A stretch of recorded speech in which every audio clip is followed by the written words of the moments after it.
So we want to go back outside to Dave Cocchiarella, Eric, and kind of see what he's hearing and feeling out there right now. Dave, can you hear me? I can hear you, and I tell you what, Tony, right now I'm outside, I'm on the weather deck, and I'm actually in a very protected area, and you can even hear the wind and you can see the rain, but all I really have to do is just step out just a short distance, and I start to get into just these howling winds out here. It is just astounding, the wind that is coming at us from now not just the east, but the north and the east, and we are seeing areas around the Winter Park area. There's one of those gusts, areas in the park, the Eatonville and Winter Park area, that are just dealing with tremendous rainfall right now. As a matter of fact, we have a great view just down the street at Lee Road and I-4. We've had some great video from what's going on there. And you can see this is just really maybe 250 to 300 yards from where I am right now.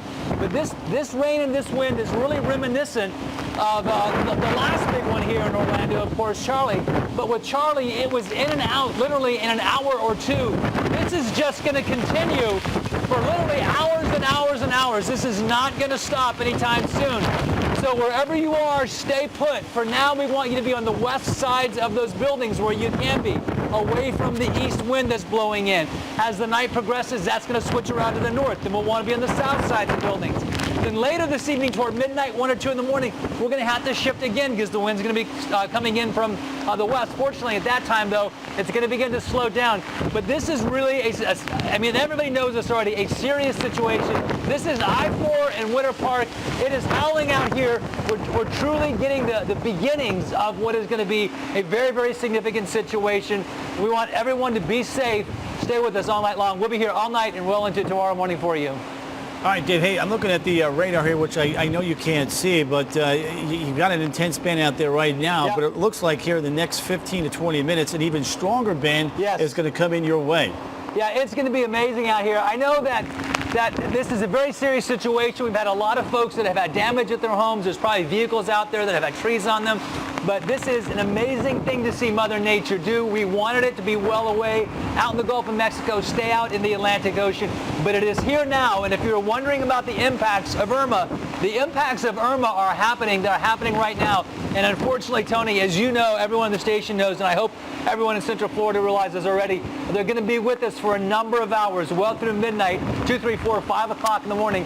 And this is just the beginning. We could see those winds sustained easily where I am right now, 85 miles per hour over the next couple of hours. All right, Dave, stay safe out there as things are blowing around. I want to show you a quick little shot of the eye now before we send it back to Stu in summer. And you can see the eye here. It is lifting now to the north-northeast.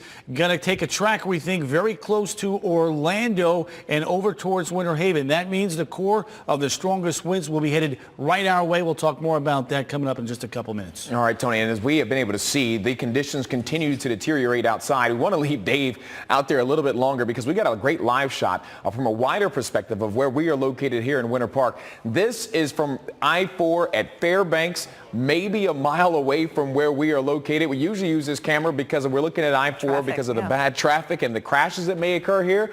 Now, Summer, we can barely see anything, maybe a couple of lights out there. Yeah, but thankfully they're not headlights. No one is out on the road right now. Again, this is very close to the station.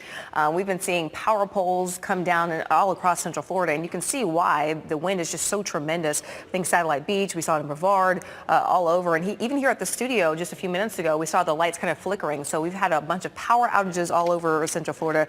2.7 million customers were without power at last check, and that's probably only going to increase. Let's go back outside to Dave Cocchiarella. And Dave, we've been looking at it from the vantage point from I-4, where it looks like the entire ocean is just flying around outside. It's amazing. As you can tell, you've been out there. You went out there about an hour and a half ago. How much more have the winds increased just from standing out there? Well, easily doubled, if not more. And some of these gusts that are coming in, and the wind is really just clocking back and forth. Mother Nature just doesn't seem to know for certain what she wants to do at this time. It is howling. The raindrops are gigantic. Michelle was talking earlier about the cold rain. It is absolutely a cold rain out here, but easily 2 times the wind that we saw an hour ago. And Stuart, as you know, we really are just in the beginning of this. And as I step outside from underneath the cover, you can just see the impact it's having on me here and the wind. And I'm protected. I'm in a protected area. And so what we want to tell you is that much of Central Florida is not protected. Many of you, unfortunately, very exposed. Please stay inside. Stay in those interior buildings.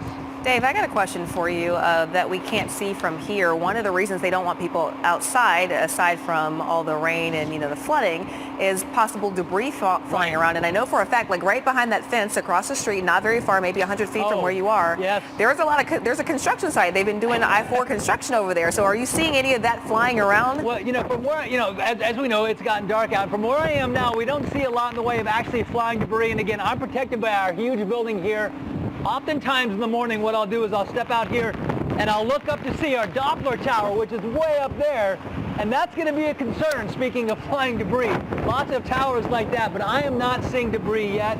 I would not be shocked in any way whatsoever if we don't get some flying debris around. Maybe some pieces of roofing peeling off here in the next little while. It is a tremendous storm. It is just beginning.